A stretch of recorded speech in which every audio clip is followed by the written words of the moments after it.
우리 특별 새벽기도 마지막 날 시편 6편의 기도를 받으시기를 이라는 제목으로 은혜를 나누려고 합니다. 우리 9절 다시 한번 보겠습니다. 여호와께서 내 간구를 들으셨으며 여호와께서 내 기도를 받으시리로다. 하나님이 내 기도를 받으신다라는 믿음을 고백합니다. 여러분의 기도를 하나님이 받으신답니다. 기도를 믿는다는 것은 내 기도를 하나님이 받으신다는 걸 믿는 거죠. 그러면 기도가 뭔가? 하나님 앞에 아뢰는 것인데 그 기도라는 행위 자체가 하나님이 받으시는 조건은 아닙니다. 기도는 어떤 주문 혹은 주술 이런 게 아니거든요. 그러니까 열려라 참게 그러면 열리는데 열려라 들게 그러면 안 열리고 그런 게 주문이라고 하는 거죠. 모든 기도를 하나님이 받으시기 위해서는 그런 주술 주문이 아니라 성령이 안에서 이제 기도를 도우셔야 하는 겁니다. 겟세마네 기도가 그 대표적인 영적 원리를 보여주는데 천사들이 주님이 기도할 때 힘을 더했다라고 합니다. 무슨 힘을 더했나요? 이 잔을 옮겨달라는 그 소원이 이루어지도록 힘을 더한 것이 아니라 아버지의 원대로 되기를 원하는 그 마음이 될 수 있기를 도왔다는 겁니다. 여기서 이제 우리 기도와 이 세상에 사신 우상들에게 비는 기도가 차원이 달라지는 거죠. 우리가 이제 어떤 제목과 어떤 내용을 가지고 기도를 시작하든지 간에 그 시작은 상관이 없습니다. 돈을 달라고 기도할 수 있고, 병을 고쳐달라고 기도할 수 있고, 좋은 학교 가게 해달라고 기도할 수 있고, 얼마든지 기도를 해야 되고 기도합니다. 그런데 그 기도를 하는 동안 그 내용이 무엇이든 간에 하나님께 기도를 하는 것이라면 안에서 그 기도를 통해서 성령이 만들어주시는 마음이 있다는 겁니다. 그러니까 예수님도 처음에는 십자가의 그 고통을 뭔가 피하고 싶으셨겠죠. 인간 예수님, 인간의 육신을 입었는데 당연한 것 아니겠습니까? 그래서 그것 때문에 기도를 했는데 근데 그것이 참된 기도이기 때문에 아버지의 원대로 하게 해달라는 그 마음이 생긴 겁니다. 기도는 그 일이 이루어지기 이전에 기도하는 자의 마음이 하나님의 마음과 동기화가 되는 거예요. 여기 아주 중요한 영적 원리가 뭐냐? 기도라는 행위가 응답을 주는 게 아니라 기도했다, 행위를 했다, 그래서 응답받았다 이게 아니라 그 기도를 통해서 만들어진 마음을 통해서 하나님이 응답하신다는 거예요. 그러니까 기도의 행위는 얼마나 무성하고 많습니까? 근데 기도를 통해서 만들어지는 마음이 없다면 그거는 성령이 도우시는 기도가 아닌 거죠. 한국 교회에 무슨 기도가 없어서 이 모양인가요? 기도 그 얼마나 많이들 합니까? 한국 교회처럼 기도 많이 하는 나라 없습니다. 행위가 무성한 게 다가 아니더란 말이에요. 기도는 치열한 겁니다. 이기려고 달라들었는데 환도뼈가 부러지는 응답을 받는 거다 이 말이에요. 근데 우리 기도가 전혀 부러지는 열매가 하나도 없다면, 부러지는 마음이 하나도 없다면 그건 기도가 아닌 거죠. 에스겔 36장에 우리가 잘 알고 있는 말씀이 있습니다. 하나님이 이스라엘 백성을 통해서 다 해주신다는 그런 약속을 주시고도 그래도 이스라엘 족속이 이같이 자기들에게 이루어 주기를 내게 구하여야 할지니라. 왜 굳이 다 아시면서 기도를 해야 한다고 하시나요? 하나님이 분명히 해줄 건데. 근데 혹시 내가 해줬는데 니들이 또 딱 까먹을지 모르니까 내가 다 알지만 그리고 다 해주겠지만 그래도 나 때문인 것을 알려면 기도를 해야 한다. 그렇게 좀 생색을 내시려고 하시는 그런 말씀은 아닙니다. 하나님 편에서는 일이 이루어지는 것이 중요한 게 아니죠. 우리가 기도를 통해서 하나님이 바라시는 마음을 만들어내기를 원하신다는 겁니다. 이게 기독교의 기도예요. 그러니까 목회하면서 많은 사람들 보잖아요. 교인들 중에 신앙이 성숙해지기가 참 힘든 사람이 있는데 고집센 사람입니다. 착해도 고집센 사람이 있어요. 정말 힘들어요. 고집이 뭐냐? 안 고치는 거거든. 이 고집이 영적인 세계로 들어오면 결국 교만이 됩니다. 항상 그렇더라고요. 그래서 고집이 세면은 이게 하나님과 소통이 안 되는 거예요. 소통이 뭐냐? 코드가 맞는 건데 하나님의 마음이 들어오면 그 마음으로 자기의 마음을 버리고 고쳐서 하나님의 마음으로 바꾸는 게 이게 소통인데 그게 코드거든요. 근데 이 코드가 달라. 그래서 기도를 열심히 하는 게 아니라 고집스럽게 한다 이 말이에요. 그래서 치성을 드립니다.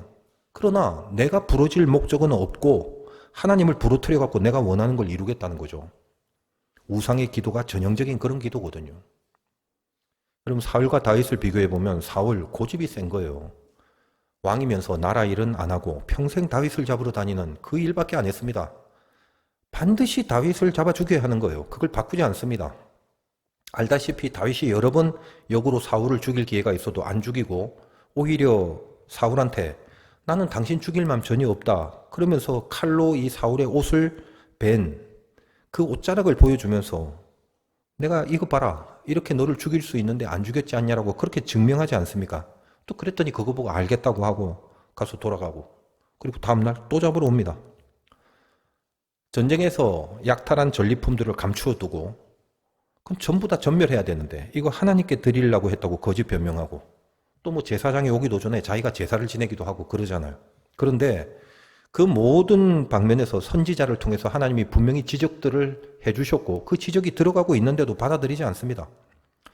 차라리 그냥 아예 그 대적을 해버리면 빠락빠락 반항을 해버리면 더 나을 것 같은데 슬슬 웃으면서 거부하고 아주 부드럽게 변명을 해요. 교양 있게 합리화를 합니다.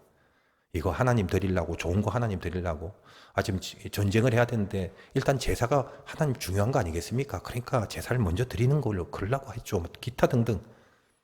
늘 이렇게 신앙적으로 조심해야 될 캐릭터가 뭐냐면 크게 반항하지 않고 조용히 있게 거절하는 거예요.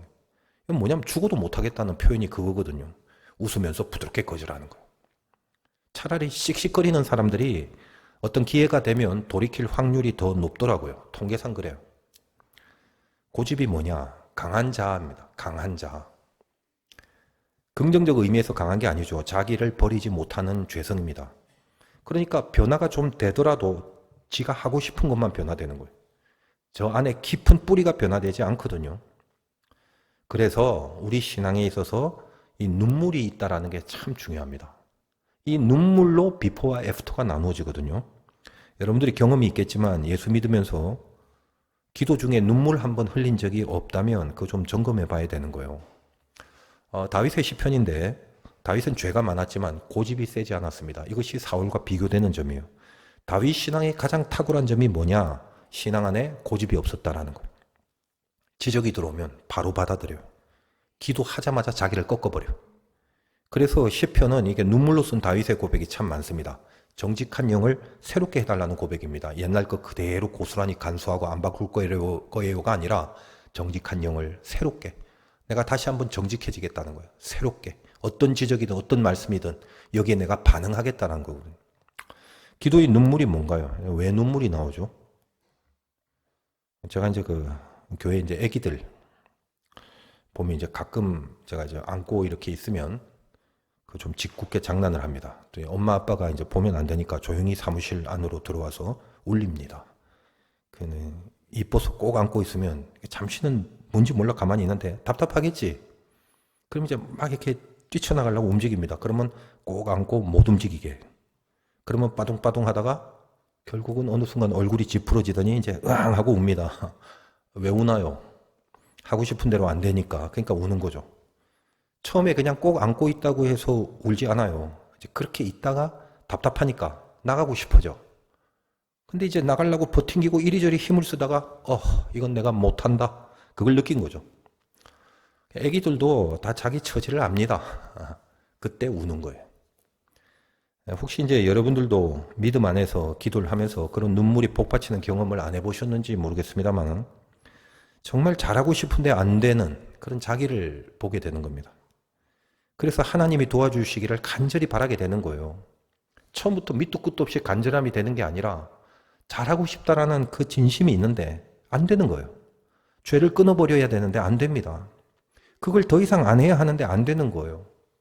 좀 사랑해주고 사랑하고 살기도 얼마 남지 않은 이 세상인데 왜 그렇게 사랑이 안 되는지 용서가 안 되는지 품어줘야 되는데 품어지지가 않는 겁니다.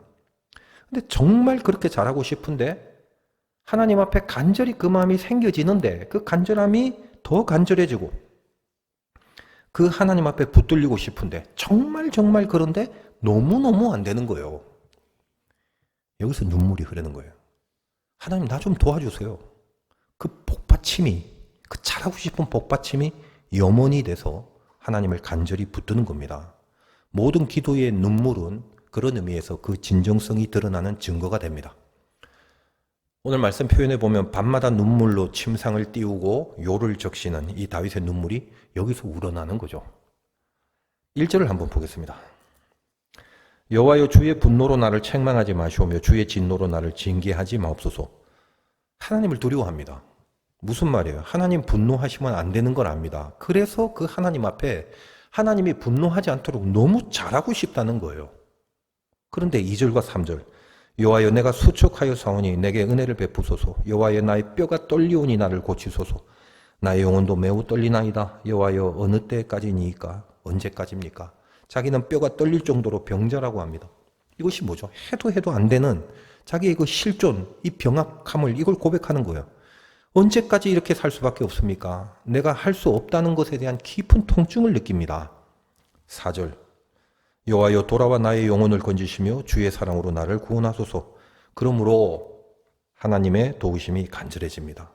이제 구원받고 싶은 갈망입니다. 이대로는 안 되기 때문에 하나님의 도우심만을 찾게 되는 거예요. 그러니까 하나님이 두렵고 그래서 잘하고 싶은데 나는 잘못했고 병자와 같고 근데 거기서 구원받고 싶은 진심 그게 눈물입니다. 고집이 세버리면 이 영적인 코드를 따라올 수 없게 되는 거예요. 그래서 우리 신앙이 제대로 가려면 방금 말씀드린 이 3단계가 늘 연결돼야 되는 거거든요. 하나님이 두렵고 나는 너무 못났고 그러므로 구원이 간절해지는 것. 그것이 신앙의 길입니다. 이 흐름이 진심이 되면 눈물이 나잖아요. 진짜 뭐 흘리는 눈물이 아니더라도 눈물의 심정이 되는 거거든요. 그래서 다윗은 눈물로 기도하고 있다는 것입니다. 6절 보십시오. 내가 탄식함으로 피곤하여 밤마다 눈물로 내 침상을 뒤태우며 내 요를 적시나이다. 제 개인적인 경험상 그리고 성경을 봐도 그렇지만 예외가 없었는데 하나님은 눈물에 약하십니다. 눈물로 드린 기도는 응답이 없던 적이 없고 또 응답이 없을 수가 없습니다. 자, 그런데 조심해야 할 것은 이 눈물이 은혜와 신앙의 고백으로 흘려진 것이어야 되는데 지금 말씀드린 이 눈물의 개념처럼 근데 인간이라는 게 워낙에 감정적인 동물이라 또 이 종교인들이 일반 사람보다는 감성이 깊어요. 그러니까 차츰 그냥 감성팔이 차원에서 눈물이 될 수도 있음을 좀 조심하고 구분해야 하는 거죠. 교인들 중에 그 눈물을 자주 많이 흘리는 사람도 꽤 있잖아요. 성향상 눈물 많은 사람이 있단 말이에요. 근데 그게 나쁜 건 아닙니다. 메마른 것보다는 훨씬 은혜가 진하죠. 그러나 그냥 그 눈물 자체가 주는 카타르시스를 위해서 쥐어 짜낼 필요는 없다는 거예요. 진정성 있는 눈물이라는 건 눈물의 양, 눈물의 횟수, 눈물의 빈도 그게 아니라 뭔가 열매, 즉 판별할 수 있는 뭔가가 있어요. 무엇으로 그것이 신앙의 눈물이라는 걸 아냐? 열매가 반드시 있다는 것입니다. 이제 좀 극단적으로 말하면 눈 감고 기도하면 언제나 눈물은 흘리면서 눈 뜨고 살아갈 때는 언제나 죄 쪽으로 행한다면 그 눈물이 별 의미가 없는 거죠. 가끔 기도하면서 또 너무 힘들어서 이 현실의 힘겨움 때문에 우는 경우도 많습니다. 그것도 필요하고 참 귀한 겁니다. 그런데 그냥 그 슬픔에 집중하려고 흘리는 눈물이라면 그거는 이게 그 청승이라고 그러지 기도라고 하진 않습니다. 제가 좀 격하게 말씀을 드리는 거지만 감정이라는 것이 이렇게 딱딱 선이 그어지는 것은 물론 아닙니다. 그러나 이제 개념은 잡고 가셔야 하기 때문에 제가 좀 격하게 진단을 해드리는 겁니다. 그러니까 눈물이 기도가 돼야지 이 눈물이라는 게 자기 카타르시스로 끝나버려서는 의미가 없다는 말이에요. 그래서 아까 말씀드린 것처럼 진정한 그 기도의 눈물 뭐냐? 반드시 열매가 있어야 된다. 그 열매가 뭐냐? 간단해요. 자기 죄성을 느끼는 겁니다. 그러니까 점점 더 분명히 자기 안에 죄성이 보여지는 거예요. 그게 기도하는 눈물의 열매입니다. 죄성을 느끼는 눈물. 사도 바울 같은 경우가 신앙이 깊어질수록 비례해서 자기 안에 죄성을 고백해 나갑니다. 처음엔 뭐라고 그래요? 공고한 자라고 하잖아요. 자기는. 두 가지 법이 있다. 싸운다. 근데 내가 못 이길 것 같다. 나는 얼마나 공고한지 모르겠다. 얼마나 진솔한 고백입니까? 당시 교회의 수장이었던 바울이 그런 고백을 정직하게 할 수 있다는 게 쉽지 않아요. 근데 거기서 끝나지 않습니다. 그 다음에 더 신앙이 깊어지니까 죄인 중에 괴수다라고 고백하잖아요. 자기를 하나님의 거울로 조명해서 은혜의 잣대를 딱 놓고 자기를 바라볼 수 있는 겁니다. 그것이 성령에 붙들린 자들의 자기 인식이거든요. 그래서 가슴을 치고 안타까워합니다. 다윗도 마찬가지죠. 그리고 결국은 어디로 방향을 잡아버리게 됩니까? 8절부터 10절까지 악을 행하는 너희는 다 나를 떠나라. 악을 떠나라. 악이여 떠나라 이 말이에요. 여호와께서 내 울음소리를 들으셨도다. 여호와께서 내 간구를 들으셨으며 여호와께서 내 기도를 받으시리로다. 내 모든 원수들이 부끄러움을 당하고 심히 떨미어 갑자기 부끄러워 물러가리로다. 죄를 떠나보내는 거죠. 이건 신앙의 의지가 나오는 것입니다. 이것이 죄성을 느끼는 눈물의 기도를 한 자들의 응답입니다. 악을 행하는 너희는 다 떠나라. 죄를 떠나게 하는 결단이 오는 겁니다. 내 울음이 기도가 돼서 다시는 죄의 자리로 가지 않겠노라. 이것이 눈물 기도의 응답이다 이 말이에요. 그러니 원수들이 부끄러워 모든 그 죄성이 드러나니까 더 이상 이 거룩한 하나님 앞에 있을 수 없어서 다 물러간다라는 표현을 하는 거죠. 그러면 신앙의 사람에게 있어서 늘 있어야 될 마음이 뭐라고 그랬습니까? 죄와 싸우는 마음이죠. 우리의 믿음이 필사적이어야 하는 부분은 거기입니다. 그런데 교인들을 보면은 엉뚱한 것에는 필사적으로 싸우면서 자기 죄에 대해서는 아랑곳 않고 넘어가 버립니다. 기도하는 사람이 아닌 거죠. 9절 다시 한번 보세요. 여호와께서 내 간구를 들으셨으며 여호와께서 내 기도를 받으시리로다. 이 말씀을 붙잡고 기도를 해야 되는데 간구를 들었다고 하면서 기도를 받으신다고 고백합니다. 간구도 나오고 기도가 나오죠. 간구와 기도는 뭐가 다른가요? 간구를 들으셨으며 내 기도를 받으셨다. 간구 다음에 기도라는 수순이 되는데 이 간구는 히브리어 하난인데 불쌍히 여긴다는 뜻입니다. 그러니까 하나님 앞에서 떳떳할 자격이 없는 사람이지만 불쌍히 여겨달라는 그것이 간구죠. 왜 불쌍히 여겨달라는 건가요? 그냥 내가 생긴 게 불쌍해서 불쌍히 여겨달라는 게 아니죠. 아까 말씀드린 것처럼 나는 하나님 앞에서 진짜 잘하고 싶은데 너무너무 안 됩니다. 내가 이 죄를 끊고 싶습니다. 하나님이 바라시는 그 신자로 좀 살고 싶습니다. 그런데 내가 정말 내 힘으로 안 돼서 미칠 것 같습니다. 하나님 제발 좀 도와주세요. 거기에 불쌍히 여김이 임하는 겁니다. 그 기도, 그게 간구라고요. 그래서 그 진심의 눈물을 바라보신 하나님이 그 다음에 기도를 받으신다는 말입니다. 이때 기도는 제가 말씀드린 적이 있는 것 같은데 권위자에게 말한다는 뜻이죠. 그 말은 곧 이루어진다, 이루어주신다는 뜻입니다. 여러분이 평생 예수 믿으면서 한 가지 확실히 알아야 할 것은 진짜 기도는 하나님을 움직이신다는 사실이에요. 어제도 말씀드렸지만 다윗은 자기에게 닥친 그 문제에 대해서 어떤 해법도 가지고 있지 않았습니다. 세상적 해법은 없었습니다. 그리고 활용하지도 사용하지도 않았습니다. 밤낮 기도만 한 겁니다. 진짜 기도를 한 겁니다. 그래서 자기 안에 하나님의 마음을 만들어 버린 겁니다. 그랬더니 하나님이 그 마음을 통해서 움직이시잖아요. 그게 기도란 말이에요. 다윗에게는 내가 다시 왕궁을 탈취하고 예전의 영화를 다시 누리게 되었고 그 반역한 그 배신자들 다 그냥 없애버리고 그렇게 된 것이 응답이 아닙니다. 눈물로 적시는 기도를 함으로 하나님의 마음과 동일한 심령의 코드를 만들었다는 거예요. 그래서 나중에 이제 그 배경을 보면 알겠지만 압살롬의 그 죽음을 놓고 압살롬아, 압살롬아, 내가 너를 대신하여 죽었다면 이렇게 웁니다. 어떤가요? 아버지라서? 아버지의 본성이라서 그런 것도 있겠죠. 그러나 여기서 자기를 죽이려고 한 자를 위해서 대신 죽으신 이 주님의 심령의 코드가 느껴지지 않습니까? 이것이 다윗이 만들어낸 마음의 영성이다 이 말이에요. 주님의 마음. 그것을 품은 인격과 영성이 되는 것입니다. 살면서 좀 잘 되고 싶으시죠? 근데 살아보셨으면 아시겠지만 되어지는 일이 내가 한 게 없다는 것을 경험하고 사셨지 않습니까? 기도만 할 일로 왠지 자꾸 가득하게 만드시는 그 하나님 아시잖아요. 왜 기도할 수밖에 없도록 하시나요? 하나님이 이끌어 가시는 인생이라는 거. 그걸 잊지 않게 하시려는 겁니다. 그래서 기도는 자기를 꺾고 하나님의 마음을 만드는 거다 이 말이죠. 그 마음이 만들어졌을 때 하나님은 그 일에 대해서 준비하고 일하시는 것입니다. 왜 기도에 응답이 있고 기도를 받으신다는 말이 뭐며 내 기도에 어떤 점을 하나님이 들고 사용하시는가를 오늘 이 말씀 가운데 분명히 하시기를 바랍니다. 자기를 꺾고 하나님의 마음을 만들고 그 마음이 만들어졌을 때 하나님이 그 일에 대해서 준비하고 일하시는 것, 그걸 여호와 이레라고 하는 거죠. 신자라면 인생 가운데 늘 여호와 이레를 만나게 됩니다. 만나는 게 아니라 운명 자체가 여호와 이레예요. 대신할 수량, 이걸 발견한 게 좋은 게 아니라 그 전에 그 제단에서 하나님 앞에 자기를 죽이는 결단을 할 수 있는 거, 이것이 신앙이고 이것이 좋은 거죠. 자기를 죽이는 기도의 마음, 이게 만들어질 때 하나님이 일을 하시는 그 인생을 사는 거, 그것이 신자의 인생입니다. 창세기에는 기록되어 있지 않지만 이삭을 향해 칼을 드는 아브라함의 눈에 눈물이 흐르지 않았을까요? 우리 눈물의 기도가 그거 아닙니까? 반드시 하나님 편에 서겠다는 이 모든 걸 감수하고서라도 그렇게 할 수 있도록 자기를 죽일 수 있게 해달라는 그 진심, 그게 눈물의 기도가 아니겠습니까? 여러분의 기도는 하나님이 받으시고 또 하나님은 우리의 그 기도를 통해서 일하십니다. 이 한 주간 여러분 수고 많으셨습니다. 제가 말은 안 했지만 개인적으로 너무 힘든 컨디션이었어요.